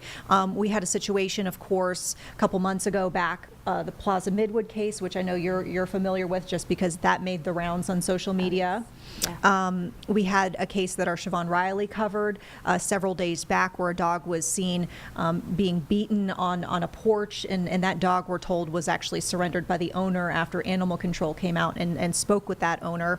And y'all dealt with a cruelty case as well recently in Anson County. Can you tell us about that one? Yeah, absolutely. So like you said, it's becoming something that we're seeing more and more in the public, and we're seeing it a lot on social media, and that's where it's coming to the forefront in a lot of places.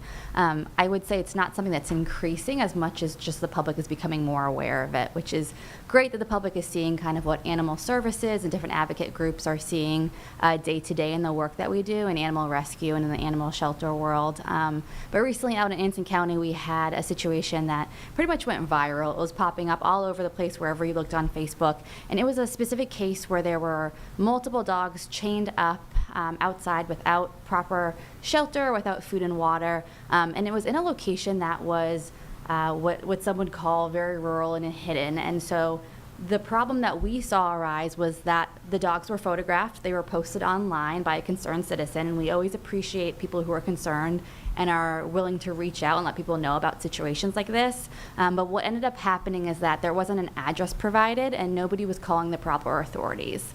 And because of our laws in North Carolina and in Anson County specifically, we have to have official reports and we have to have clear addresses to go out to and to do welfare checks on these animals. And that wasn't done, and that wasn't done for over 4 days from when the post was originally made. And during that time, actually, one of the dogs passed away from starvation.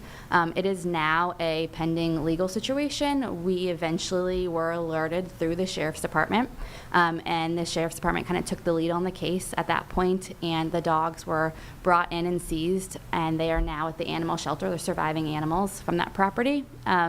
But that, unfortunately, is not an uncommon sight. It's something that we see pretty often, and the biggest thing we can say to people is, please don't just post, but actually call and contact the proper authorities. That doesn't mean messaging people on Facebook about it. If you message an animal shelter that is not an official report, you have to call the authorities where you live. Yeah, I mean, I can't tell you how many messages I get just by nature, I think, of, being part of some of the reporting here on animal cruelty cases, and I desperately want to help, and I know y'all desperately want to help when you get these messages, but there's a method of documentation and a method of reporting that definitely needs to be followed in order to achieve the best outcome for these animals. And it was really sad to hear that one of those dogs ended up passing away. I think it was 9 animals that they ended up seizing from that property. It was Mayflower Road, or it was actually a fewer than that. So what ended up happening was we found out that there were potentially multiple owners. Something we see in our communities a lot is actually dogs are chained up or being kept on properties where the owner of the dogs aren't actually living. And so there was some confusion around who owned most of the dogs, but we ended up intaking 3 living dogs, and then 1 was found deceased on site. And then there were a few others that were either reclaimed by other owners. One of them actually, I don't want to say disappeared, but somebody came to get one of the dogs before the authorities were called. And then others had traps set up for them because some of them were not chained and were loose on the property. And so in order to get hands on them, we needed to put out humane traps for them. But we currently have 3 of the dogs in our custody in Anson County. And we have brand new images here in the Live Impact News studio of one of those dogs. You shared with a photo and actually several videos of Austin. Yeah. And so this is one of the surviving dogs from that cruelty case. And what can you tell us about Austin? He is extremely friendly. One of the biggest things that we see from neglect cases is a lot of the dogs that come out of them are actually insanely friendly, and they just want love, and they just want to be with you, and they just want to hang out with you. Austin is very playful. He's great with other dogs. We actually have been using him to help socialize one of our more fearful and afraid dogs in the shelter. So he's her buddy, and he goes out to the play yard with her, and he helps her walk back into the kennel space once they're done in the play yard because she's afraid of leashes. And so he's very friendly. He's quite confident for a dog that hasn't had much socialization, and he's in rough shape physically. He is heartworm positive, so he needs treatment. His fur wasn't in great shape, and he's extremely skinny and malnourished, but his spirit is definitely not broken, and he's just a wonderful, friendly, playful dog. Yeah, I mean, you pointed out the fact too, and we see this with, definitely the criminal cases, but the fact that he's not ready for adoption quite yet, right? Is he still considered evidence at this point? Yeah, and so unfortunately what we see when we have a legal case that is occurring is that the dogs aren't able to be released because they are living evidence for the case. And so unless during the process of charges being filed or during the court case, unless the owner is willing to surrender at that time, then the dogs are held as evidence. And so while we're able to kind of show who he is and show him off and network him, we're not actually able to place him until the court case is over or until he's officially surrendered. Yeah. So he'll just be at the shelter then, and volunteers will be playing with him and giving him enrichment? Yes, and so for right now, he's living at the shelter. It's not where we want to see any dog living, but we have a wonderful, small but wonderful staff there, and we have volunteers that are there daily that are taking him out to the play yard and playing, walks, things like that. You might be able to see in one of the videos, but he loves treats, he loves bones to chew on, he loves toys, and he loves sunbathing, and so he's living a lot of that life right now at the shelter. Yeah, I mean, I talked about the fact that sometimes I'll get tips about, potential abuse or cruelty cases, and I think what surprises the public the most when I respond or, we'll say like, oh, maybe this is on our radar, animal control says they can't take this dog. I think people are surprised to hear that the laws don't stop maybe where their feelings stop, if that makes sense. Absolutely. Like they'll see a dog chained up somewhere, maybe the shelter is questionable, and they'll think this is a case where they can take the dog. And you actually find in quite a few cases, it's not quite severe enough to take the animal. Yeah, absolutely. That's something we come across all the time, especially in some of these social media posts and people messaging us about things that they're seeing. And just as somebody who's involved in animal rescue and the shelters in the North Carolina area, a lot of us get these messages constantly all the time. And unfortunately, it's because there are a lot of animals living in what most would consider inhumane conditions for a living being, and a being that has feelings and needs that need to be met. Unfortunately, North Carolina right now is extremely behind in humane care for animals like dogs and cats. our laws do not currently meet the standards of what veterinarians recommend for them. It doesn't meet the standards of what a lot of our, hearts and minds and those of us with, empathy and love for animals. It really doesn't meet our expectations either in a lot of ways. And kind of what you mentioned is people will call in a chain dog or a dog that's out in a yard or even a wandering dog. And in a lot of cases, their response is, "Thank you for the report, but we can't actually do anything about that." And it's because our laws are very old. Our laws come from a time when we were much less educated on what animals need. And so at this point, one of the biggest things we can say is if you love animals, whether you own a dog or not, is to really think a lot about what role you can play in helping to protect the animals around our state. And a lot of that means paying close attention to local elections. Local elections are going to be the biggest way to impact who is sitting on our legislation, who is presenting bills, who is approving bills, both at the city level, at the county level. Pay close attention to how your city council members and your county council members and the state legislation are voting on these bills. There's a bill right now in the North Carolina state law currently that is trying to be passed. It's in committee that will upgrade the standards for animal welfare in regards to shelters, in regards to food and water, in regards to the temperatures that animals can be living outside in. And so pay close attention, because when we aren't paying close attention, a lot of times these bills will just disappear and never make it anywhere. Yeah, I mean, I've done some reporting on specifically dog fighting and some of the legislation that we've seen presented in the General Assembly. And from, just a few years of following it, some of these bills that kind of, would improve the situation as far as, punishments for people who do fight dogs or abuse dogs. Sometimes they don't even make it out of committee. They just die right there. And I think people are surprised, to see that, maybe the laws aren't where they thought they would be, but also the fact that there doesn't seem to be, I don't want to say a lot of courage to push it further, like to get it across the finish line. Maybe it's just they're not hearing enough from constituents. I'm not sure. I mean, I guess what would you recommend to folks who want to make a change? I think what you just said is exactly right? Our voices need to be heard. A lot of our local elections and a lot of the people that are, voted in to represent us are going to advocate for the causes that they hear the most about. The things that their constituents are coming to them with, whether it's emails, whether it's social media, whether it's calls to their offices, whether it's letters, like whatever it might be, they're going to respond to hearing voices. And if they believe that either their constituents don't care or are against a certain bill, they will get rid of it. And we have seen bills introduced both in Charlotte and elsewhere that would raise the standards for animal care, and we're seeing a lot of those be voted against by those who are supposed to be representing us. And a lot of that comes from this old school culture of the South, and kind of thinking no, outdoor dogs are really normal and outdoor dogs are part of our culture here.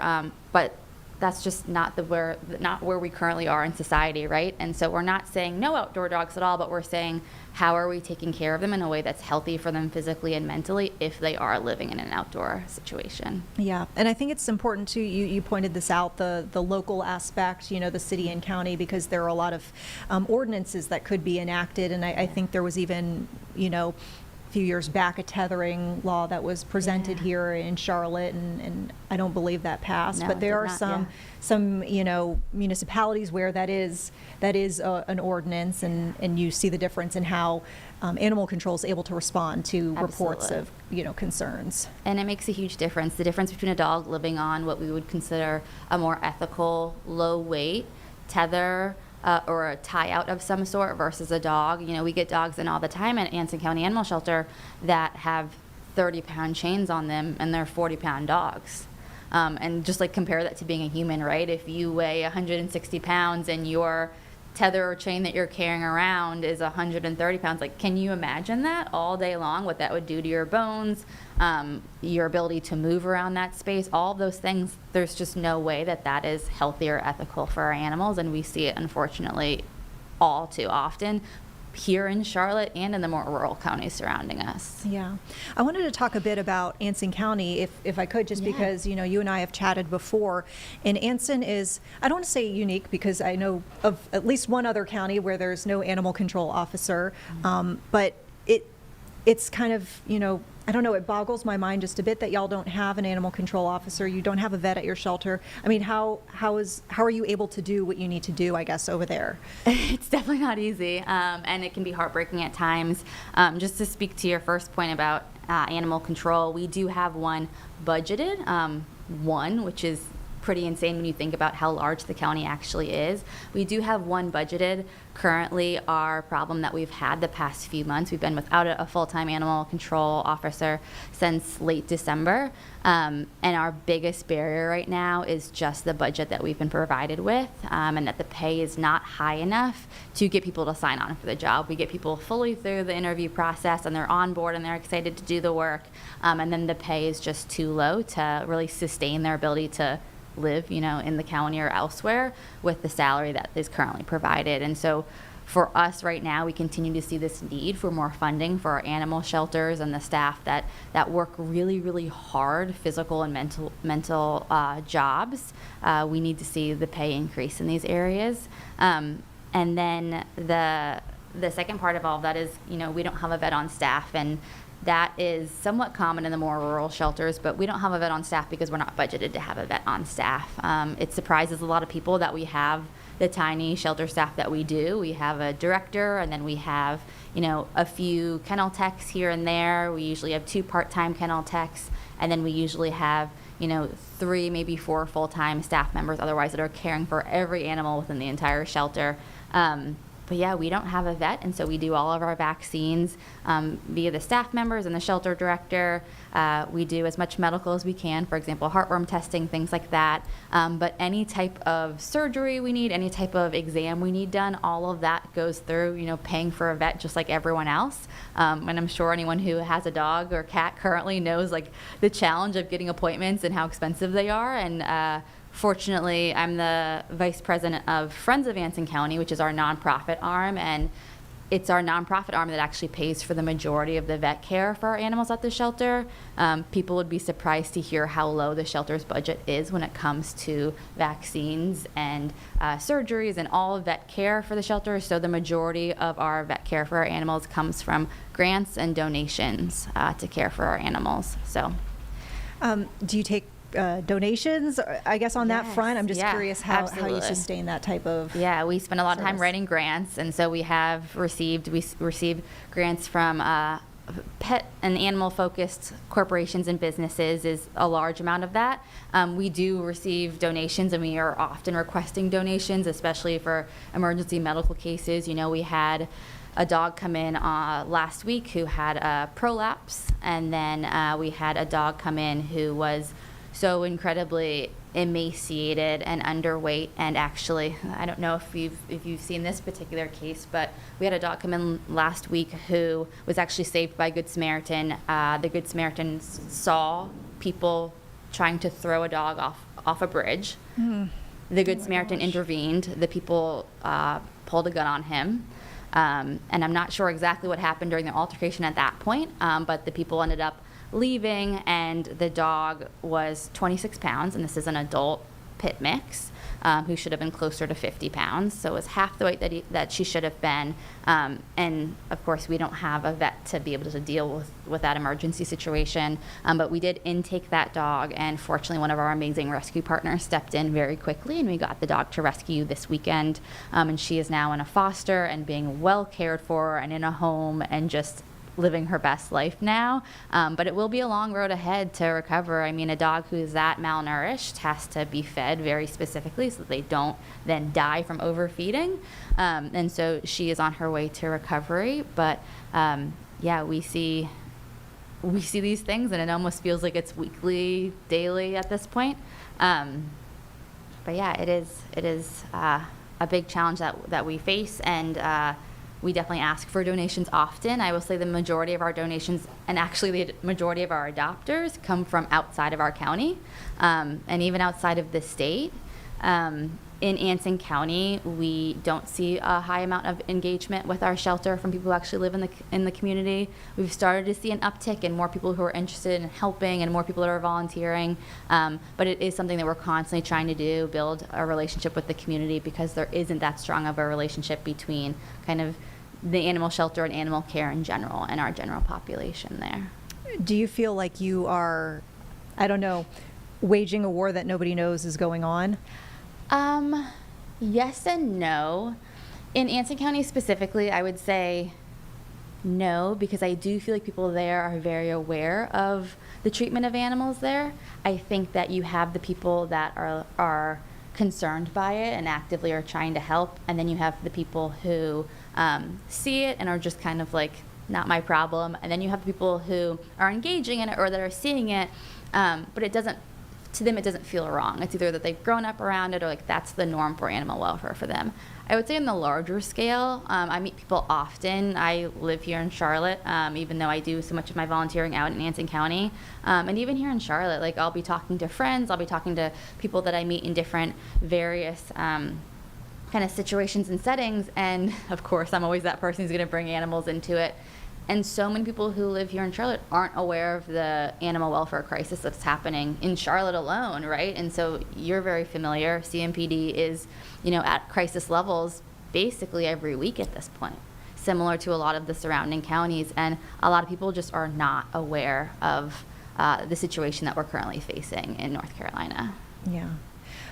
You mentioned the fact that, one of your intakes ended up in foster. I guess it's a good time to bring up the importance of fostering just because of the capacity crisis. I feel like that's kind of become even more important. And I know that there's a lot of, literature out there about the importance of foster-based sheltering anyways, but strictly from a survival standpoint at this point for a lot of these animals, that's important. Yeah, it's huge. And so I actually found out at the city council meeting last week, a few weeks ago, from one of your own volunteers and speakers that the Charlotte-Mecklenburg shelter actually has the biggest foster program out of any municipal city in the United States, which is honestly, one, impressive, but also very sad, because what does that tell us? It tells us that our shelter doesn't have enough to support all of the animals that they're intaking. And I think each week we see your kennel reports come out, and it's like, hundreds of animals that are in foster care right now. And those animals are literally alive today because those fosters step up to take them into their homes.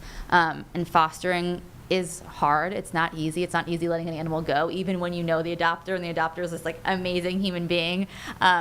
Anytime I do temp fostering, and anytime I send an animal on, I know they're going to wonderful places, and it still makes me sad because you bond with them so quickly, but it literally saves their lives. And I say to people all the time, and it's not just being dramatic, but it's life and death for these animals, right? That kennel being open then makes space for the next dog who needs to come in.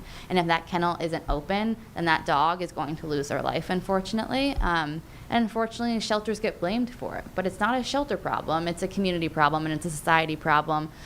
If people aren't spaying and neutering their animals, they are a direct cause of the shelter crisis currently. We had, today in Anson County, we had one property bring in 10 puppies and then have another tenant home that they're planning to bring in soon. So this is one property that has produced 20 puppies, and the person is not willing to spay and neuter their pets because they say that they shouldn't have to pay for that. And this is with us providing low-cost spay and neuter to them at a huge discounted rate versus what you would pay in a private vet. And like, this is what we're seeing. This is what shelters everywhere are seeing, is just like, wagons coming in, boxes coming in, laundry baskets coming in, just filled with puppies.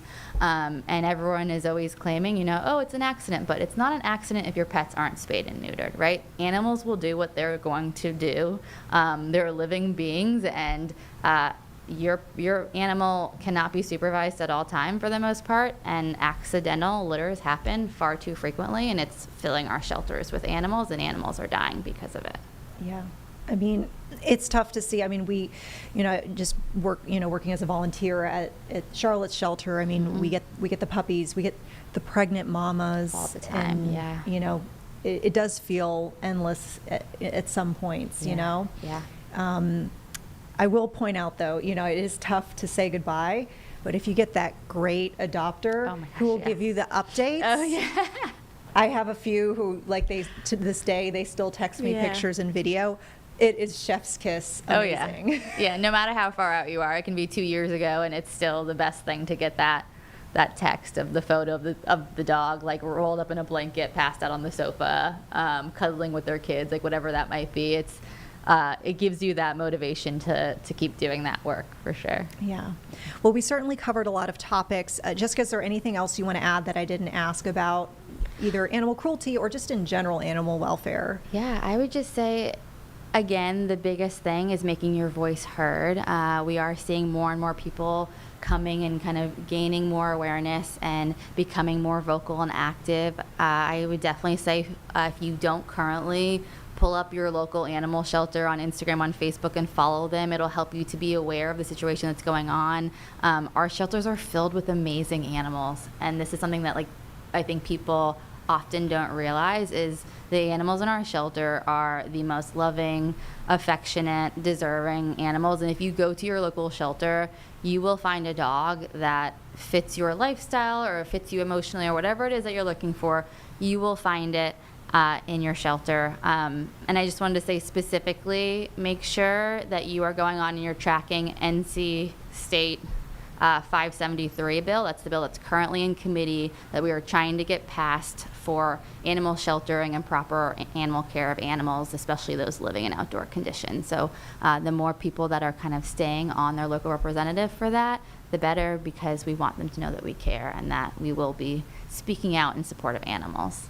Jessica Andrews, thank you so much for joining us. We'll remind folks, Jessica is with Anson County Animal Services Advocates. Y'all are pretty active on social media, so of course folks can follow along over there, because I know you put a lot of adoptables and some real cuties on your Instagram page. Yeah, that's also where we do the majority of our fundraising. So on Instagram, we're ACAS Advocates, ACAS Advocates, and on Facebook, we are Friends of Anson County, and we definitely are always in need of donations. So if you feel it in your heart, we would definitely greatly appreciate that, or just sharing our animals, just like with Charmac. The impact that one share can have is the difference between an animal finding their forever family or sitting in a kennel for another day, week, month, whatever that might be. So definitely appreciate any support we can get on social media platforms. Thank you so much. Thank you. Hope to have you back soon. Absolutely, anytime. All right. All right. So folks, once again, live Impact News on WCNC Plus. Thank you so much for sticking with us here. We've been keeping an eye on a lot of developments. We've just got here breaking news into the live Impact News studio. New update to share regarding this removal of 8 people convicted of crimes after South Sudan deportation flight. So let's listen here. This is Department of Homeland Security providing this update right now.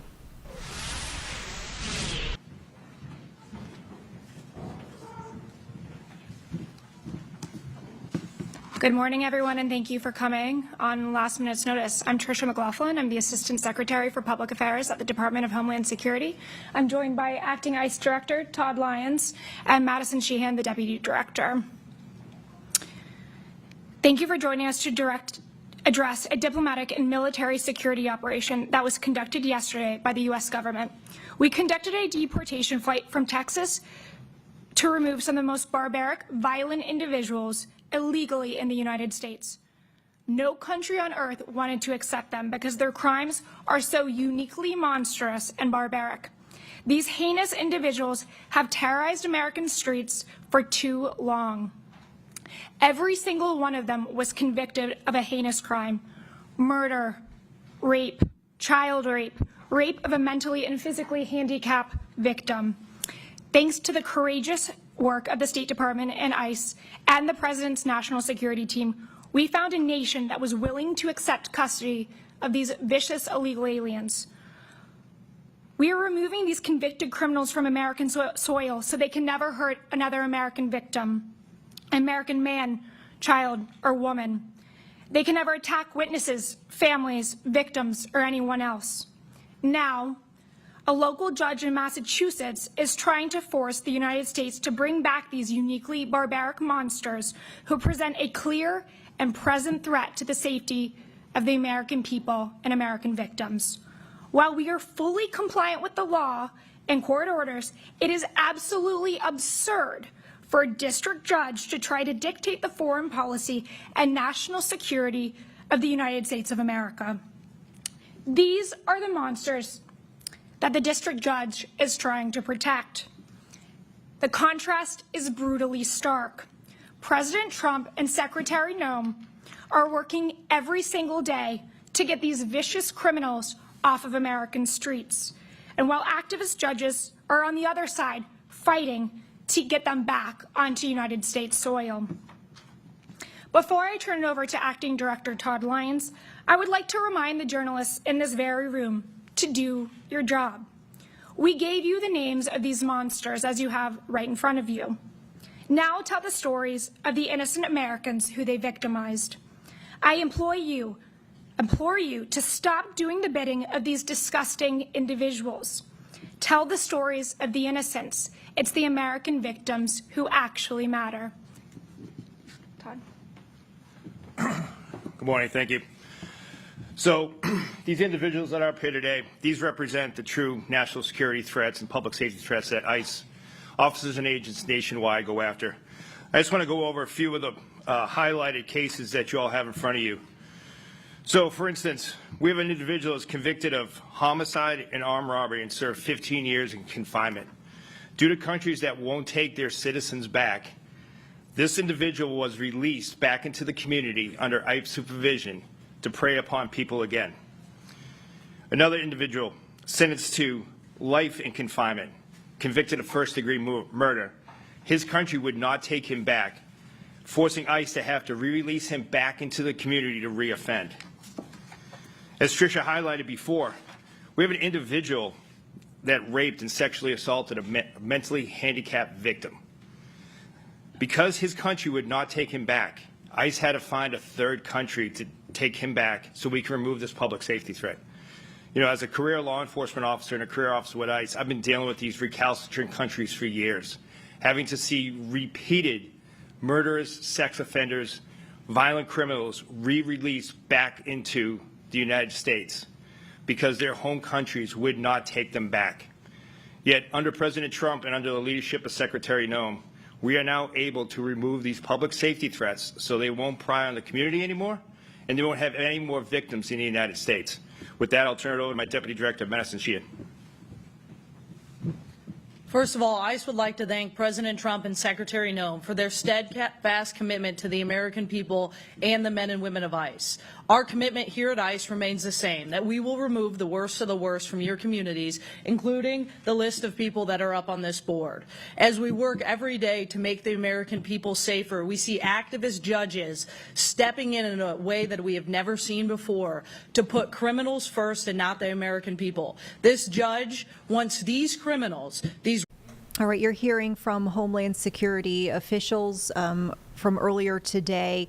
This was an emergency hearing to answer questions about an apparent deportation of immigrants. So folks sent to South Sudan and other countries. And as you heard there, Homeland Security saying that the home countries for these migrants could not receive them. So that's just some of the information that we received. Of course, as we mentioned, WCNC Charlotte News at 11 coming up here in just a couple of hours, but we'll turn you now to our next hour of programming.